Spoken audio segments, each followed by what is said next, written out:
Hello everyone, my name is Syndralix, and welcome to the very first episode of Syndralix Talks. Today I'm going to talk about the game that my avatar comes from, Vindictus. For those of you who don't know, Vindictus is an online action RPG published by Nexon. They also did Mabinogi, MapleStory, Dragon Nest, and some other free-to-play malarkey, which probably gives away the kind of boat Vindictus is sailing on. But aside from microtransactions, the game is fairly good. It's basically an action game despite the MMO window dressing, and actually going into battle to beat up some monsters feels great. Boss battles, especially 8-man raids, are the real meat of Vindictus, and learning how to fight them can add a surprising level of depth where you wouldn't expect it. Aside from that, graphics are nice, story is pointless, customer service is derp, and forums are cancer.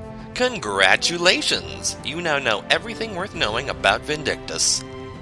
And I think that fact speaks volumes. Here's the thing. As of this video, Vindictus is running on fumes. It's not dead, but I was seriously thinking about saying it was. And now that I've dodged that backpedaling bullet, let's talk about the current state of the game. I'm speaking from my gut on this point, rather than looking up official information from certified third-party sources or what have you, but not a lot of people are playing Vindictus. When you're talking about an online game, the community is the backbone of the experience, and obviously that's true for this game too. Sure, you can still get stuff done in solo, but there's no denying that it's more fun and more efficient to go in with an adventuring party. But the active player base is so small that it's really hard to put a group together, especially if you're nowhere close to the endgame stuff. So when the community is smaller than what the game's designed for, well, you can put two and two together. But Vindictus is still a fairly good game at its core, so why did the community shrink? Well, I have a couple of theories. Theory number 1. Character progression hits a paywall. Remember when I said that Vindictus has microtransactions?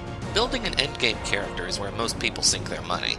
It's based on RNG, so technically this isn't needed, but the odds are stacked so heavily against you that you might as well bust out your wallet. If you don't, it's very easy to put yourself up a creek without a paddle.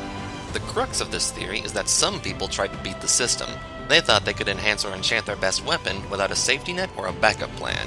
Weapon goes boom, range wins! Optionally, they then went to the forums to complain. I love those guys. Theory number 2.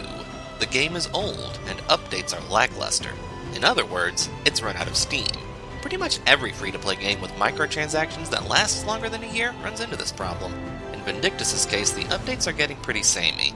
Now, I never complain about content updates, but after 5 years of new characters, new raid bosses, balance patches, and special events, you start to see a pattern. Personally, this is the main reason I stopped taking the game seriously, and I'm sure a lot of senior players share this sentiment. I think the decline started with Season 3, which for some reason is easier than Season 2.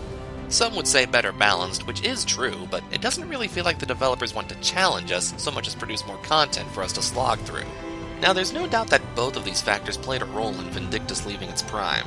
A lot of people have tackled the toughest challenges the game can offer, so for them there's no point to pursuing more character advancement. Why should I buy a pack of enhancement runes when I can buy Undertale with the soundtrack for less? The correct answer is, because I already bought Undertale with the soundtrack. I still don't want the enhancement runes though, that's kind of a waste of money at my level. But regardless of what's going on behind the scenes or how people feel about the game's current state, it is what it is. I've had plenty of fun with Vindictus, but all good things must come to an end, and, well, you've probably guessed by now that that's the point of this video. But I must reiterate, Vindictus is not dead. I'm just saying goodbye to it on a personal level. If you want to play it, be my guest. The servers are still running, and there's no need to spend real money until you're past level 70. Plenty of reasons to want to, though, so give it a shot, see if it's your cup of tea. There's a link in the description. As for me, I'll keep my Vindictus memories in a spoonful of nostalgia. I know a few of you are subscribed to me for my Vindictus content, but trust me, you're not going to enjoy videos about it from a guy who isn't having fun with the game. I'm more than ready to move on to new experiences, and this series is going to let me do that while still producing videos for you guys. I hope that's a fair compromise? And hey, if you just want to talk or ask me questions about Vindictus, I've still got plenty of facts and opinions to share. Meet me in the comments section, let's get a discussion going. As always, thanks for watching, and stay classy. Slam,